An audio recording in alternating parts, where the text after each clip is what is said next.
Hello guys, welcome back to my channel.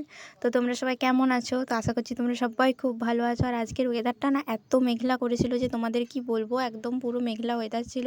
তো আমি সকাল সকাল ছাদে এসেছিলাম, আর এসে দেখছি এই যে জবা গাছে একটা ফুল ফুটেছে। তো সেটা একটু ক্যামেরা বন্দি করে নিলাম, কারণ আমি তোমাদের সাথে সব কিছুই ছোটোখাটো বিষয় শেয়ার করার চেষ্টা করি। আর তারপর এই যে সকাল সকাল আজ থেকে ভেবেছি প্রত্যেক দিন মানে সকালে ঘুম থেকে উঠে 2 গ্লাস করে গরম জল খাবো, তো সেটারই প্রচেষ্টা। তারপরে এই যে স্নান করে চলে গেলাম পুজো দিতে। তো পুজো দেওয়া আমার এপাশে কমপ্লিট হয়ে গেছে। তো পুজো দিয়ে মুড়ি টুড়ি খেয়ে এপাশে হচ্ছে মাছটা ভেজে রাখলাম, কারণ মাছের ঝোলটা আজকে আমি বানাবো। তারপরে যে মশলা কষাচ্ছিলাম, আর ফুলকপি দিয়ে, শীতকাল মানে ফুলকপি দিয়ে মাছের ঝোল হবে না এটা হতে পারে না।